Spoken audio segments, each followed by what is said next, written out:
Here is where things stand in the race for the White House. That's the state of Pennsylvania, where Joe Biden has been closing the gap with Donald Trump. That's been happening in several states across the country right now. I want to bring in Pennsylvania's Lieutenant Governor John Fetterman for more on this right now. Governor Fetterman, thanks for joining us again this morning. Just give us the latest state of play on where things stand in Pennsylvania. Sure. Well, the president's margin is in the mid to upper teens, between 16 to 18,000 votes. And the number of outstanding ballots is, I believe, north of 150 to 160,000 ballots. Currently, counting is ongoing and updates are going to be coming in. And I would expect the president's margin to evaporate shortly and go into the positive category for Vice President Biden. We talking hours, less? I wouldn't want to specify an exact time, but I do know that the ballot counting is ongoing.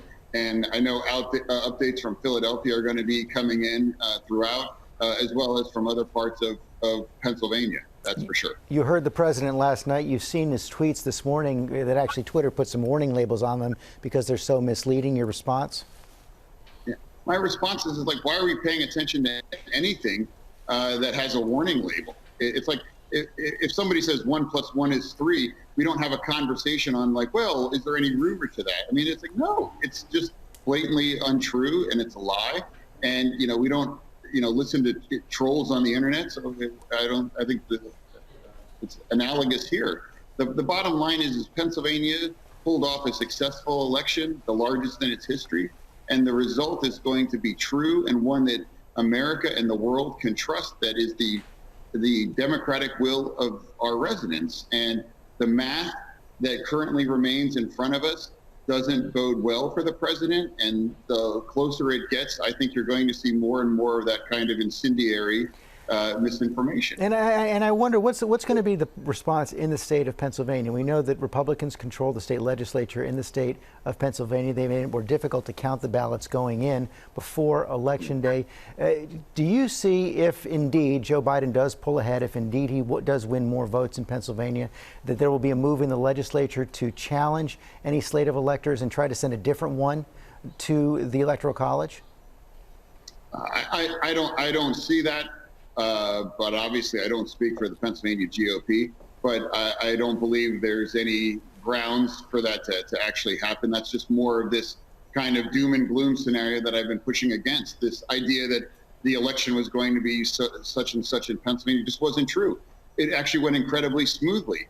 And now we're in the process of counting votes. And to your point, just recently, they wouldn't let us pre-canvass early, not even by 24 hours. Had they done that, we would have the results and would have had the results days ago here in Pennsylvania, without a doubt. So there have been, I know that the Pennsylvania Supreme Court ordered that there would be more observers put inside the polling places. But based on everything you've seen in the state of Pennsylvania since the counting began, has there been any evidence at all of fraud, any evidence at all of corruption? Yes, there was. A registered Republican in Luzerne County tried to vote for his dead mother, and he's charged with voter fraud. Other than that, there hasn't been any other examples of voter fraud discovered in Pennsylvania. In fact, it's so transparent and open, you can literally go on the internet and watch the people in Philadelphia count the votes. Again, it speaks to that level of misinformation where anyone can watch them count. And then out of the other side, it's saying, it's fraud, there's no transparency, when it's actually ultimate transparency. And that's the point I'm pushing back against with it's all misinformation and it's all lies. When we have math, transparency, and facts on our side here in Pennsylvania, and I can promise you, no tweet coming from a Pennsylvania elected official on the Democratic side is ever going to require a warning like a pack of cigarettes on Twitter. Governor Fetterman, thanks for your time this morning. Well, hey there, GMA fans. Robin Roberts here. Thanks for checking out our YouTube channel. Lots of great stuff here. So go on, click the subscribe button right over here to get more of awesome videos and content from GMA every day, anytime. We thank you for watching, and we'll see you in the morning on GMA.